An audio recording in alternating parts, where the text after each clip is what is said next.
बहुत अरसे पहले की बात है। एक दूर अफ्तादा रियासत में एक अजीब रवायत थी।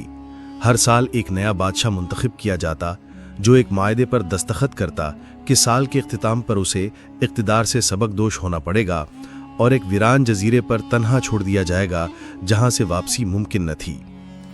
एक बार जब पुराने बादशाह को जजीरे पर छोड़कर लोग वापस आ रहे थे, उन्हें एक नौजवान मिला जो एक तबाहशुदा कश्ती से बच निकला था। अवाम ने उसे अगला बादशाह बनने की दावत दी।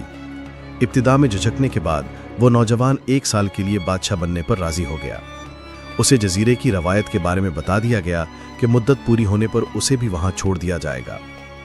बादशाह बनने के तीसरे ही दिन उसने अपने वजीर से जजीरा दिखाने की दरख्वास्त की। जजीरा खौफनाक जंगली हयात और घने जंगलात से भरा हुआ था, जहां पिछले बादशाहों के ढांचे बिखरे पड़े थे। ये देखकर नौजवान बादशाह लरस गया, मगर उसने हिम्मत नहीं हारी। वापस आकर उसने मेहनती मजदूरों का इंतखाब किया और उन्हें लेकर दोबारा जजीरे पर गया। उसने हुक्म दिया कि जजीरे को साफ किया जाए, खतरनाक दरिंदों को हलाक किया जाए और ज़मीन को हमवार किया जाए। वो खुद हर माह जजीरे का मुआयना करता रहा। जल्द ही खतरनाक जानवर ख़त्म हो गए और ज़मीन साफ हो गई। दूसरे महीने से जजीरे पर खूबसूरत बागात बनाए गए और पालतू जानवर मुंतकिल किए गए। तीसरे महीने में उसने एक अजीमुशान महल और बंदरगाह तामीर करवाई। वक्त के साथ साथ वो सुनसान जजीरा एक हसीनो शदाब बस्ती में बदल गया। ये बादशाह नहायत सादा तबीयत का मालिक था। वो खुद कम खर्च करता और अपनी ज़्यादातर दौलत जजीरे की तरक्की पर सर्फ करता रहा। 10 माह गुजरने पर उसने वजीर आज़म से कहा कि वो अब इस जजीरे में मुंतकिल होना चाहता है। वुज़रा ने इसरार किया कि उसे मुद्दत पूरी होने का इंतज़ार करना चाहिए। बिलाखिर साल मुकम्मल हुआ। रवायत के मुताबिक उसे शाहाना लिबास पहनाया गया और हाथी पर सवार करके शहर का दौरा करवाया गया। लेकिन रवायत के बरखिलाफ इस बादशाह के चेहरे पर मुस्कुराहट थी।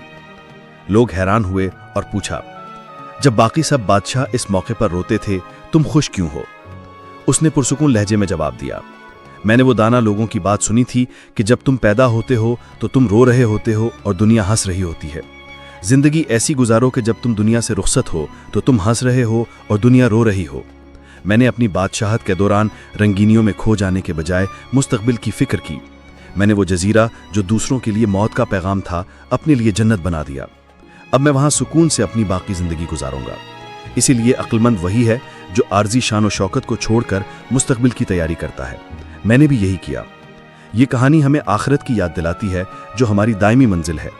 जिस तरह उस दाना बादशाह ने आर्जी दुनियावी इख्तिदार के बजाय अपने मुस्तकबिल की अबदी ठिकाने यानी जजीरे की तैयारी की, उसी तरह हमें भी दुनिया की चंद रोज़ा जिंदगी के ऐशो आराम में खो जाने के बजाय अपनी आखिरत की तैयारी करनी चाहिए।